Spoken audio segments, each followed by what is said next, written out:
Hola amigos, ¿qué tal? Stuart here from Spain Speaks with a Spain news update. And Spain's energy crisis yesterday reached a whole new level, with the government asking Brussels if Spain could leave the European energy pricing system. But more about that in just a moment. Firstly, a big thanks to all of the people that left comments on the last video. Lots of comments, lots of debate happening there as usual. Thanks to people that supported the channel through a donation. You can see your names here. Thanks to people that bought merchandise, and a big thanks to my patrons on Patreon for your continuing support. Now, let's get into the news. And as I said yesterday, Spain's energy crisis reached a whole new level. The government struggling to lower electricity bills in this country, and yesterday even asking the European Union if it could leave the European electricity pricing system. As we can see from this headline, Spain proposes to Brussels to opt out of the European electricity pricing system in exceptional situations. Spain has proposed to the European Commission the possibility of decoupling electricity market prices and setting a limit price for natural gas in exceptional situations in a document in which it sets out its position for the Extraordinary Council of European Energy Ministers that met yesterday afternoon. The meeting was attended, in the absence of the Vice President for Ecological Transition, by the Secretary of State for Energy, Sada Argason. In exceptional situations, member states should be allowed to adapt electricity price formation to their specific situations, the text states, referring to each country's energy mix, resources and interconnections. So Spain asking to opt out of the European electricity pricing system, but I don't think Brussels is going to allow them to do it. So another setback for a government that is desperate to lower electricity prices in this country. Now, the Minister for Ecological Transition here in Spain, who as we saw was absent from that meeting in Brussels yesterday, has announced the €90 check for people that have trouble paying their heating bills. As we can see here, Minister Rivera announces a check of €90 to help vulnerable consumers pay for heating bills. The government has approved the check of €90 per household starting in December to cover the heating needs of vulnerable consumers who already benefit from the so-called Bono Social Térmico this winter. This was announced by the third President and Minister for Ecological Transition and the Demographic Challenge, Teresa Rivera, at the press conference following the Council of Ministers, where she detailed the new decree law approved to contain the effects that rising energy prices are having on consumers and businesses. So a €90 handout from the government to vulnerable consumers to pay their electricity bills. Not a lot, but better than nothing. Now, the place in Spain with the worst incidence rate of COVID-19 currently, Benidorm, has hit back at critics, and the tourism sector there is rebelling against the stigma of the high incidence of COVID.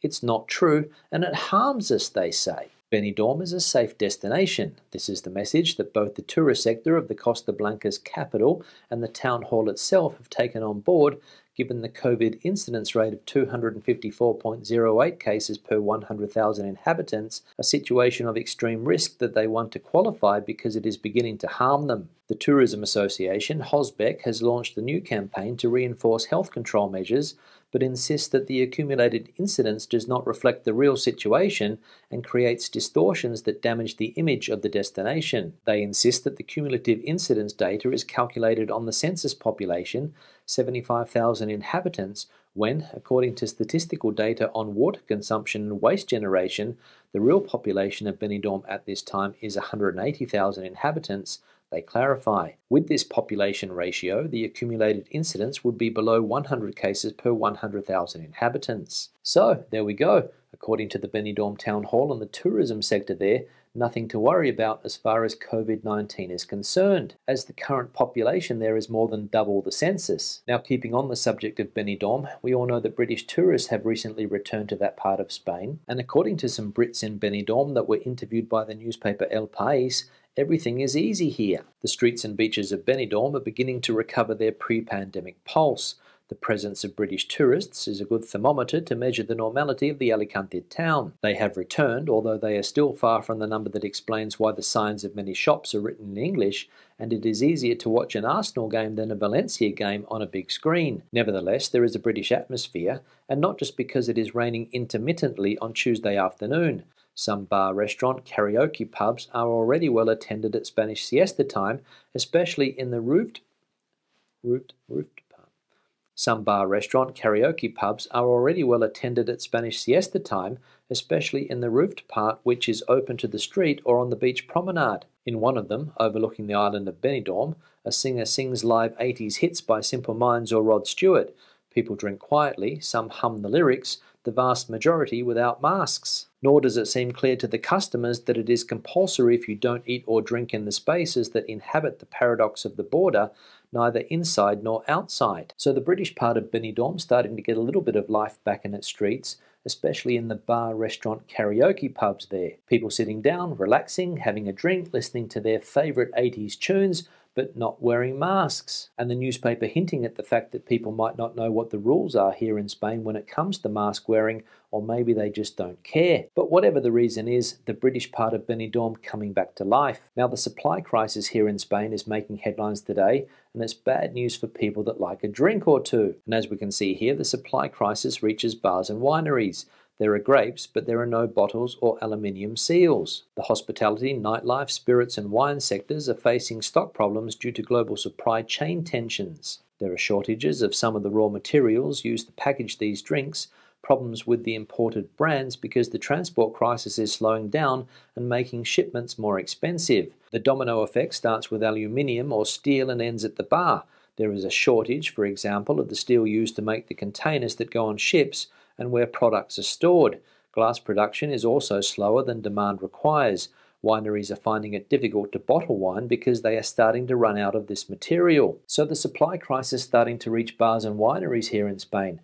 To be honest, I wasn't really worried about this before, but now I'm terrified. Now COVID-19 vaccines are back in the headlines today, specifically the Janssen vaccine, and the 2 million people vaccinated with Janssen will receive a booster dose from Pfizer or Moderna. The Public Health Commission, made up of the Ministry of Health and the Communities, on Tuesday afternoon approved the administration of a booster dose of Pfizer or Moderna to the nearly 2 million citizens who have received the Janssen single-dose vaccine. The move comes after a recent study found that these people were less protected against the virus than those who had been immunized with 2 doses of messenger RNA.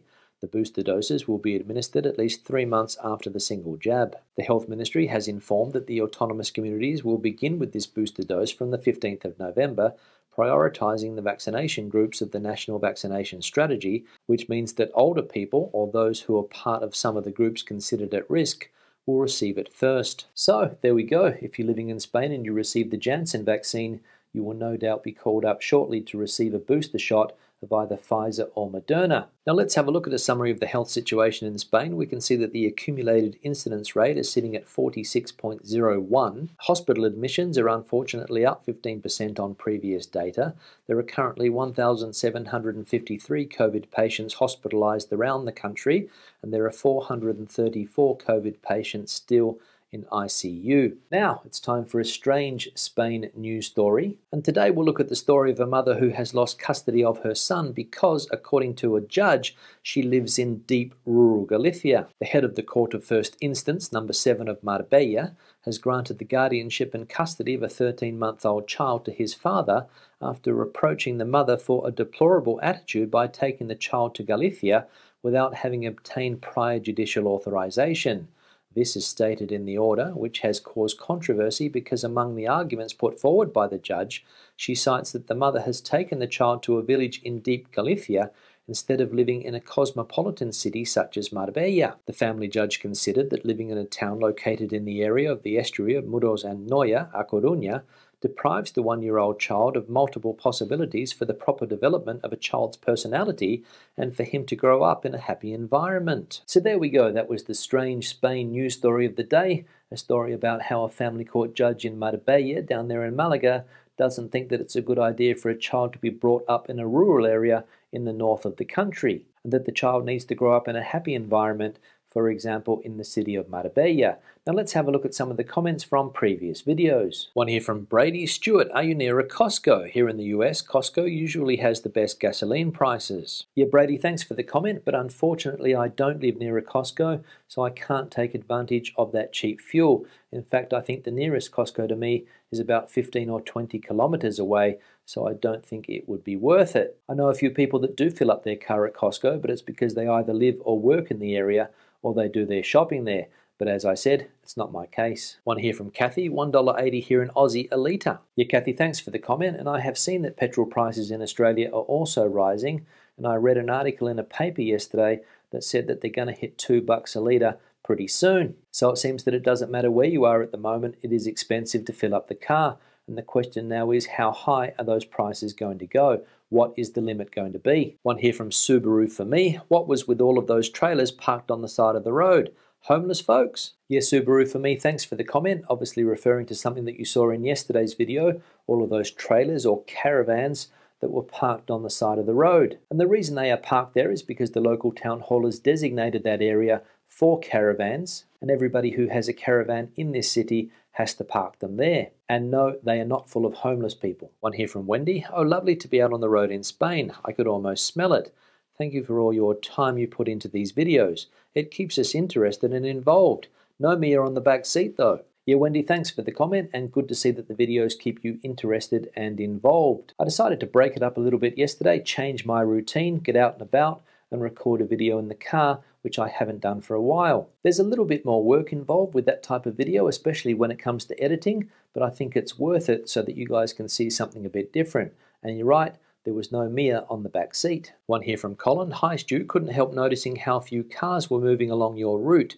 There's literally nowhere in the UK where you can find that luxury, particularly in built-up areas and motorways. Keep up the good work. Yeah, Colin, thanks for the comment, and you're right, there weren't a lot of cars on the roads yesterday. I don't know what the reason for that was. Perhaps it had something to do with the time. I went out at about 11 a.m, so a lot of people had already got to work or had dropped the kids off at school, and therefore the roads weren't all that busy, which is unusual because they are getting busier and busier as the days go by. In fact, the capital city, Madrid, which is about 15 kilometers in that direction, is an absolute traffic nightmare at the moment, worse than it was before the pandemic. So I think that yesterday I got lucky and had a traffic-free run. One here from Pedro. I don't think it's hard to guess what politicians will do. As soon as the data exceeds 250 cases per 100,000 inhabitants, some restrictions will return that will be reinforced or lowered depending on the data. Yeah, Pedro, thanks for the comment, and unfortunately that may be the case if the incidence rate again reaches that 250 mark, or the extreme situation. Restrictions similar to the ones that we had in the past could return. I hope that it's not the case and the hospital system doesn't collapse like it did before, but I think it's still too early to tell. But the next few months are going to be crucial, so we'll wait and see how the situation plays out. And finally, one here from Murray. Hi Stuart, I enjoyed your out and about video today, and noticed when you went over bumps in the road, the video was perfectly steady. What are you mounting your cameras on? Cheers. Yeah, Murray, thanks for the comment. And as you can see, here is the gear that I used to film the video, starting with the camera, a Sony Action Cam, and the image stabilization is built into the lens. That is why it is so steady. I don't use anything else to keep it steady. I have this suction device for the window, for the camera that looks into the street. And I have this type of device sitting on the dash, and the camera just sits in there. And as you can see, there's no extra stabilization necessary. And I think that any type of action cam, whether it be Sony or a GoPro, has very good image stabilization. On that note, I'll wrap the video up. Questions and comments, please leave them in the section below. Debate the video out as you normally do. Give it a thumbs up if you liked it, thumbs down if you didn't. I'll see you in the next one. Hasta luego.